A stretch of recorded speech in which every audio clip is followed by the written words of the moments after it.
Arrests have been made in the shooting of rapper Takeoff, and a lawyer for one man says he's innocent. Renowned homicide detective Phil Waters comes on to break it all down. Welcome to Sidebar, presented by Law and Crime. I'm Jesse Weber. Over now to a story that we've been following. 2 arrests have been made in connection with the shooting death of rapper Takeoff, and one of the men claims he's innocent.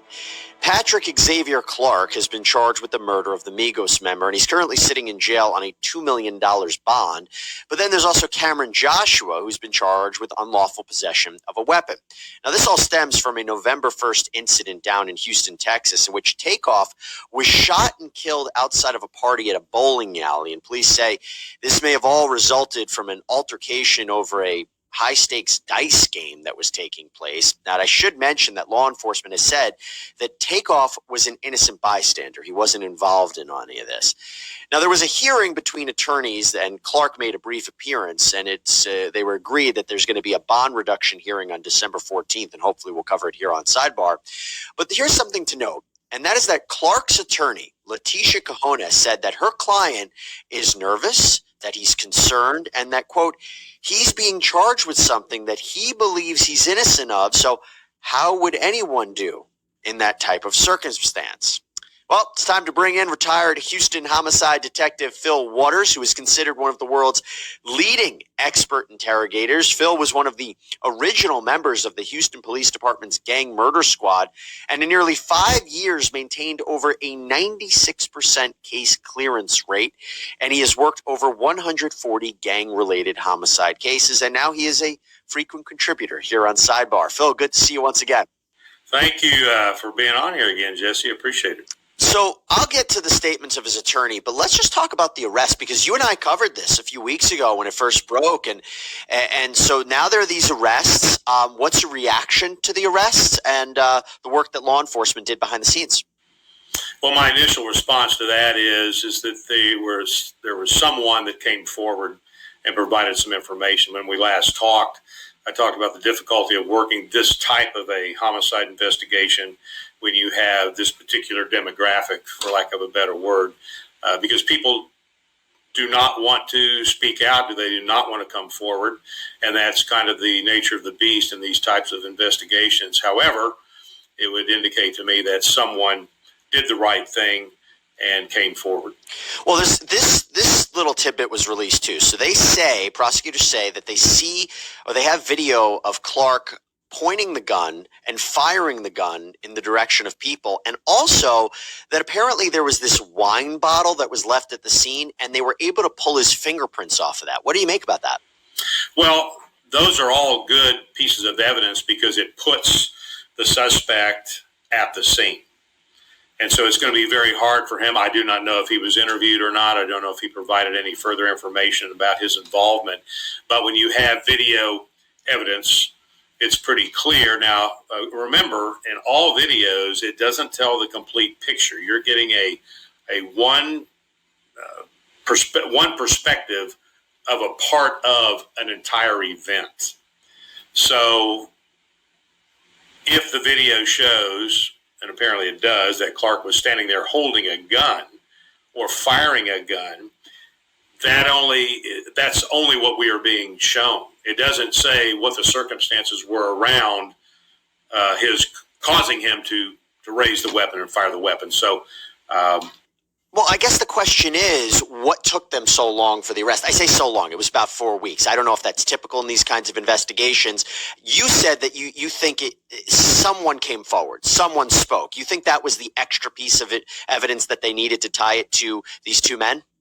I think so. I don't, knowing how those investigations are worked, by my own experience working those things, it's never a rush to grab the first usual suspect, if I can use that terminology. So it has to be some building blocks of evidence that's going to give them the probable cause to go and arrest Clark, get that arrest warrant for him. So I am sure that there were pieces of evidence that were put together that determined that he was the most likely suspect in this case. The video being part of it, the fingerprint, which again puts him at the scene on the wine bottle, and then of course somebody coming forward or somebodies coming forward and giving them some witness testimony.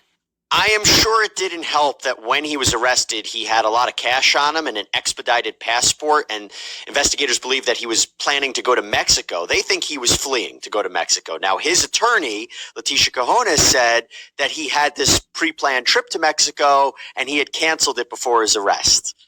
What do you think? Well, of course she did. And by the way, I know Felicia, I have been against her in court. She is a very capable attorney. And so I kind of smile a little bit when I see her statements about this particular case. And, in homicide, we would call that information a clue. It's very presumptive that he just happened to be planning a vacation to Mexico. He was just happening to be taking a large amount of cash with him and just happened to get an expedited passport. So those things put together, 1 + 1 still equals 2. If I'm the homicide detective working this case, that is certainly more probable cause. Yeah, that doesn't look great, not going to lie. If that went in front of a jury, I don't think that's a great piece of evidence. But you mentioned Ms. Cajones, so this is what she said, quote, "There is a lot of investigation that needs to be done. So we just ask that everyone keep an open mind and let the system do its part and let the Constitution do its part. And that is, right now, he's innocent until proven guilty." She's right. You say you know her. You say you kind of smiled at her comments. What do you make of the fact that she believes her client's innocent? He believes he's innocent. So I would say, from my perspective as a homicide detective, that that's an interesting way to phrase that statement, that he believes he is innocent, which would, to me, would be an indication that he, in kind of a roundabout way, is putting himself there at the scene. He knows what he did at the scene. The video verifies what he did at the scene, but he doesn't believe that he is the one that caused the death of Takeoff. Yeah. Of Takeoff. So, yeah. Before I let you go, I have to ask you about what else investigators might need here, because Sergeant Michael Burrow from the Houston Homicide Division, he said, quote, "I mean, we've brought it down to over 30 people that were standing outside. We have an exact number. We're not going to put that out. When the shooting happened, literally every single one of those people left the scene without giving a statement to police. We found a few of them that night. We found others since then, but it's important that those people come forward, and we are still looking to talk to a lot of those people, and we will looking to find you. It'll be easier if you come to find us. It'll be easier if you come find us than if they go to find them." What does that mean? What does that mean about the other people that are there, and what other information might they need? Well, I know Mike, as a matter of fact. He and I were on the same squad together. We've worked murders together. Mike's a very capable homicide detective, and that statement is completely accurate. When you have that kind of a crowd, it is very important to discern who those individuals were and get as many of them in to make statements, because each one of those witnesses sees a different component of that incident.